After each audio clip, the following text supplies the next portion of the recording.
ओम शांति। सुनते हैं 8 जनवरी की मुरली से दिल में छपने वाली गहराई की बातें। आज की मुरली में बाबा ने कितना सुंदर आज मुरली सॉन्ग था, जले न क्यों परवाना, जले क्यों ना परवाना। बाबा ने कहा तुम हो हसीन, किसने तुम्हें हसीन बनाया? तो परवाना, तुम परवाना और क्षमा शिव बाबा। तो जले, उस पर जल मरते हैं हम, और क्या चाहिए? शिव बाबा के ऊपर परवाना बनकर जल मरे। फिर आज बाबा ने कहा कि बच्चे, तुम बच्चों को शिव बाबा की महिमा दिल से करनी चाहिए, अच्छी तरह से करनी चाहिए। क्या? शिव बाबा सर्व का सदगति दाता है, पतित पावन है, ज्ञान का सागर है। दिल से हड्डी महिमा करनी चाहिए। फिर आज बाबा ने कहा कि देखो बच्चे, शिव बाबा किस तरह तुम बच्चों के द्वारा पार्ट बजाता है। ब्रह्मा बाबा को जब शिव बाबा मिला तो गीत बनाया, क्या? अलफ को मिला अल्लाह, बे को बादशाही, आई तार अलफ की, हुआ रेल का राई। हाँ, तो बच्चे ये कितना नशे का गीत है। इसलिए बाबा को तो नशा चढ़ गया, मैं द्वारका का विश्व महाराजन जाके बनूंगा। जो यादगार है। तुम बच्चों को भी खुशी रहनी चाहिए कि हम विश्व के मालिक बनने जा रहे हैं। जैसे ब्रह्मा बाबा को नशा रहता था ना, तुम बच्चों को भी ऐसे नशा रहना चाहिए। फिर बाबा ने कहा मम्मा बाबा को फॉलो करके उसके तख्त नशीन बनना है, ये लक्ष्य रखना है। मम्मा बाबा को पूरा पूरा फॉलो करके हम उसके तख्त नशीन बने। फिर बाबा ने आज कहा कि देखो बच्चे, आत्मा तो भाई भाई है, तो ब्रदरहुड कहा जाता है ना। तो बच्चे, इस आत्मा की बात पे तो अच्छी तरह से समझाना है। हम सब आत्माएं भाई भाई हैं। कहते भी है ना, भ्रिकुटी में चमकता जब सितारा, तो भ्रिकुटी में आत्मा निवास करती। आत्मा आके पार्ट बजाती, शरीर धारण करके 84 जन्मों का पार्ट बजाती। अब फिर वापस जाना है। फिर बाबा ने कहा देखो बच्चे, ठीक यादगार बना हुआ है दिलवाड़ा मंदिर। नहीं, महारथी घोड़ेसवार प्यादे हाथी पर सवारी दिखाइए। देखो बच्चे, एग्जैक्ट तुम्हारा यादगार बना हुआ है ये जड़ दिलवाड़ा मंदिर मधुबन, और वो चेतन दिलवाड़ा मंदिर मधुबन, और जड़ दिलवाड़ा मंदिर फिर यहाँ पर। फिर बाबा ने कहा देखो बच्चे, तुम्हें तो बड़ी जो अच्छी तरह से मुरली चलानी चाहिए, भाषण बहुत अच्छी तरह से करना चाहिए, सबको समझाना चाहिए। ऐसा भाषण करो जो सब बाप की महिमा करे और कहें कि कोई ताकत है यहाँ तो भाई। फिर बाबा ने कहा शुरू से लेकर जो कुछ अब तक होता आ रहा है, वो जो शूट हुआ है वही रिपीट हो रहा है। ड्रामा में जो नूंद है वही होता ही रहता है, इसलिए किसी बात का संशय नहीं लाना चाहिए। फिर बाबा ने कहा कि बच्चों को देखो बच्चे, 5 तत्व भी सतयुग में सतो प्रधान होते हैं, वो भी दुख नहीं देते। यहाँ तो 5 तत्व भी दुख देते हैं, वहां सागर भी, नदियां, कोई चीज दुख देगी ही नहीं। 5 तत्व सुखदायी होंगे।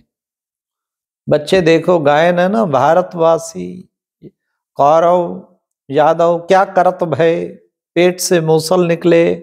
घर बैठे बच्चे क्या करेंगे? 1-2 को उड़ा देंगे।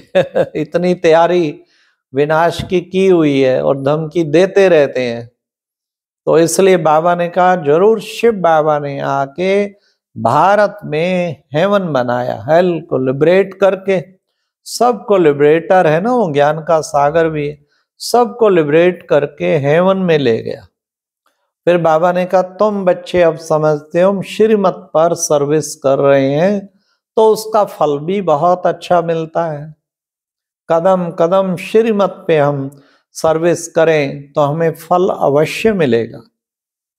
फिर बाबा ने कहा कि देखो बच्चे, कहा भी है सर्वधर्मान परित्यज्य मामेकम शरणं ग्रह, सब धर्मों को छोड़कर तू एक मेरी शरण में आ जा। अहम त्वाम सर्व पापेभ्यो मोक्षयामि, मैं तुझे सब पापों से मुक्त कर दूंगा। बाबा ने कहा नब्ज देखनी है क्या, अपनी भी देखनी है औरों की। कितना हम जिगरी बाबा को याद करते हैं, ये नब्ज देखनी है। क्या हम रातों रात याद करते हैं, हड्डी प्यार करते हैं बाबा को, और फिर साथ साथ ये भी देखना हम कितनी सर्विस करते हैं। तो अपनी जांच करते रहना है, बाबा ने कहा बार बार जांच करते रहना है। फिर बाबा ने कहा कि देखो बच्चे, तुम बच्चे अपने कर्म बंधन है, डरना नहीं है तुम्हें कभी भी। क्यों कहीं डर के जो है छोड़ जाते, नहीं बच्चे, भिन्न भिन्न परीक्षाएं आती हैं, तुम्हें डरना नहीं है। माया भी परीक्षा लेती है, माया काटती ऐसे है जैसे चूहा बाबा ने कहा, इसलिए डरना नहीं चाहिए। हर एक का कर्म बंधन अपना अपना है, किसी को बहुत बंधन पड़ते हैं और आपका शायद कर्म बंधन का ऐसा हिसाब नहीं है, तो तुम्हें ऐसा नहीं कि डर जाना चाहिए, नहीं, शिव बाबा पे पूरा निश्चय होना चाहिए। किसी के डर से बाबा ने कहा पढ़ाई नहीं छोड़नी है, कहीं पढ़ना छोड़ जाते हैं। और बच्चे कभी भी क्रोध में आकर ला को हाथ में नहीं उठाना है। कहीं ला को हाथ में उठा लेते हैं क्रोध में आके, ना, कभी भी नहीं क्रोध में आके ला उठाना है। फिर बाबा ने कहा कि बच्चे एक दो के नाम रूप में भी नहीं फंसना, जो सबसे बड़ी बीमारी है, एक दो के नाम रूप में फंस जाते हैं। और कोई भी बाबा सेवा बताए तो बच्चे तुमको कभी भी ना नहीं करनी, सेवा कभी भी ना नहीं करनी। सेवा शिव बाबा की है तो ना क्यों करें, जी हाँ जी बाबा, ये सदा पाठ पक्का रखना है। फिर बाबा ने कहा अपना बैगेज अब ट्रांसफर कर दो बच्चे, ट्रांसफर करके बहुत खुशी में तुम्हें रहना है। अपना बैगेज ट्रांसफर करना है। और बच्चे आत्मा का ज्ञान बहुत मस्ती से देना है तुम बच्चों को। दूसरे को भी मस्ती चढ़ जाए, ज्ञान सुनते सुनते दूसरे को भी मस्ती चढ़ जाए, इतना मस्ती से ज्ञान देना है।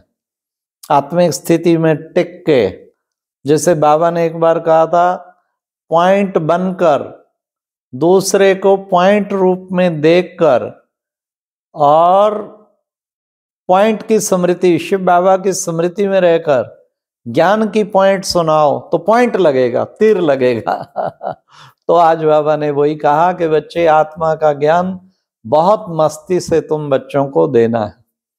आज की मुरली में वरदान था रॉयल और सिंपल दोनों का बैलेंस रखते हुए हर कार्य करो। हर कार्य करने वाले ब्रह्मा बाप समान भव। ब्रह्मा बाबा भी रॉयल भी था, रॉयल्टी पूरी नजर आती थी, और सिंपल भी बहुत। बाबा ने कहा इतनी रॉयल्टी भी नहीं, इतने कहीं ठाठ बाट सेंटरों पे लगाए होते हैं, दुनिया की आंखें फटी की फटी रह जाती हैं, तेरी गई, इतने ठाठ तो हमारे भी नहीं है। बड़े बड़े वीआईपी का चिंतन चल पड़ता है कि जितने ठाठ ये बहने भाई ले रहे हैं, इतनी सुख सुविधाएं, इतना तो हमारे घरों में नहीं है। तो क्या हुआ, डिससर्विस। और ही तब बाबा ने कहा ज्यादा रॉयल भी ना हो, ज्यादा टू मच वो भी ना हो, और एकदम बैगरी भी ना हो कि भाई कोई आए कहे यहाँ तो कुछ सुविधा ही नहीं है। बैलेंस। मधुबन एक इसका उदाहरण है। देखो हमारा कितना रॉयल डायमंड हॉल, परंतु पिछले 25 वर्षों से वहां प्राइम मिनिस्टर क्या प्रेसिडेंट सब आते हैं, परंतु सिंपल सीमेंट वाला वहां फर्श था, अब टाइलें लगा रहे हैं जाके 30 साल के बाद, 20-25 साल के बाद। तो बाबा कहते हैं रॉयल भी और सिंपल भी, बीच का होना चाहिए, तुम्हारा सारा सिस्टम बीच का होना चाहिए। उसका बैलेंस रखेंगे तो उससे क्या होगा, वे ब्रह्मा बाप समान आप चलेंगे। तो आज की मुरली का स्लोगन था, दूसरों को देखने की बजाय स्वयं को देखो और याद रखो, जैसा कर्म हम करेंगे हमको देख दूसरे करेंगे, जैसा कर्म मैं करूंगा मुझे देख सभी करेंगे। इसलिए हमें दूसरों को नहीं देखना, खुद की करेक्शन करनी है, औरों को नहीं। बाकी साइलेंस की अनुभूति के लिए बाबा ने कहा याद विशेष जो है साइलेंस में रहकर अव्यक्ति साइलेंस फरिश्तापन की स्थिति का अनुभव करना है। अव्यक्ति साइलेंस में अव्यक्त फरिश्ता बनकर सब कर्म करने। अच्छा, ओम शांति। ये थी आज की मुरली से दिल में छपने वाली गहराई की बातें। ओम शांति।